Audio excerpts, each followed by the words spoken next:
Hello, brothers and sisters. This is Lisa, and I'm here to share some devotionals with all of you. The first one is titled Rotten Eggs, Garlic, and Burnt Rubber. An amazing fact. What's the first thing that comes to your mind when you hear the word skunk?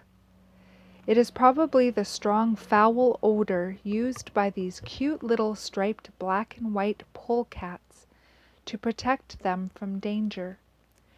Most animals and people are smart enough to stay clear of the scent glands used by skunks as a defensive weapon.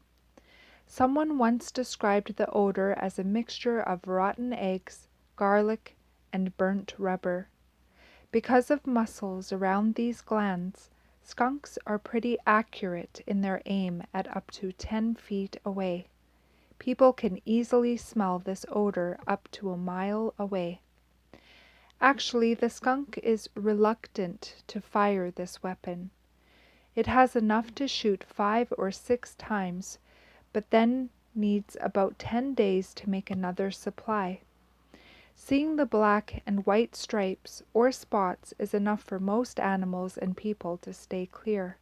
But if pressed, the skunk will still give warnings by hissing, stamping its feet, and raising its tail high before spraying.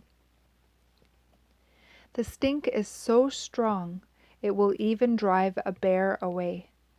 But there is one predator of the skunk, the great horned owl, which, as you might guess, has a poor sense of smell. Some states in the U.S. permit people to make pets out of skunks and have their scent glands removed. Most people come across skunks that are searching for food near garbage cans or trying to find cat or dog food in a garage. Because of their poor eyesight, skunks are often hit by cars on the road. Skunks also carry rabies, though it is more common in raccoons. Almost all rabies cases in people come from dogs and bats. Perhaps it is because their spray is enough to keep people away. The Bible talks about the judgment of God against Judah when it turned away from the Lord, especially condemning the luxury of these self-sufficient people.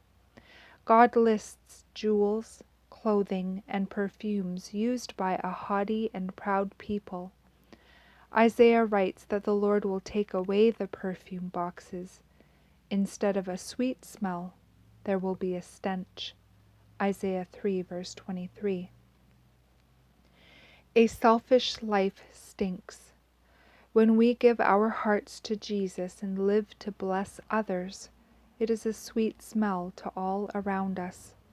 Dead flies cause the ointment of the apothecary to send forth a stinking savour. So doth a little folly him that is in reputation for wisdom and honour. Ecclesiastes 10, verse 1.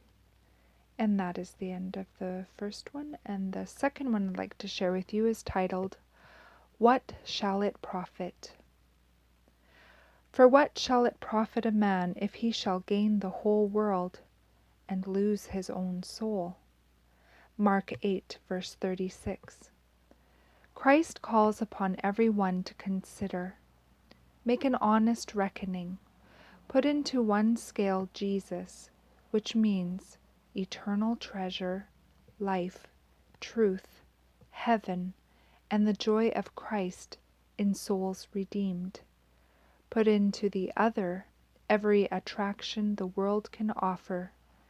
Into one scale put the loss of your own soul, and the souls of those whom you might have been instrumental in saving. Into the other, for yourself and for them, a life that measures with the life of God. Weigh for time and for eternity. While you are thus engaged, Christ speaks, What shall it profit a man if he shall gain the whole world and lose his own soul? God desires us to choose the heavenly in place of the earthly. He opens before us the possibilities of a heavenly investment. He would give encouragement to our loftiest aims, security to our choicest treasure. He declares, I will make a man more precious than fine gold, even a man than the golden wedge of Ophir. When the riches that moth devours and rust corrupts shall be swept away, Christ's followers can rejoice in their heavenly treasure, the riches that are imperishable. And that is the end of the second one. And the last one I'd like to share with you is titled, Opening the Way for God's Blessing. No weapon that is formed against thee shall prosper, and every tongue that shall rise against thee in judgment thou shalt condemn. This is the heritage of the servants of the Lord, and their righteousness is of me, saith the Lord. Isaiah 54, verse 17. There is nothing that Satan fears so much as that the people of God shall clear the way by removing every hindrance, so that the Lord can pour out his Spirit upon a languishing church and an impenitent congregation.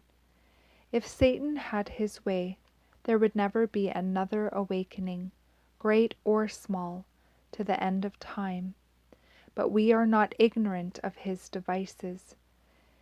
It is possible to resist his power. When the way is prepared for the Spirit of God, the blessing will come. Satan can no more hinder a shower of blessing from descending upon God's people than he can close the windows of heaven that rain cannot come upon the earth.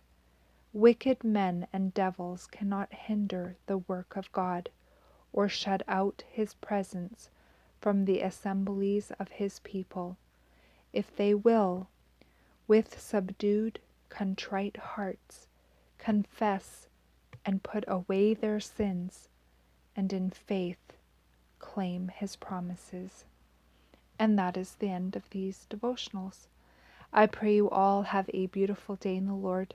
God bless each and every one of you, and I will see you either next video or in the air. Bye-bye.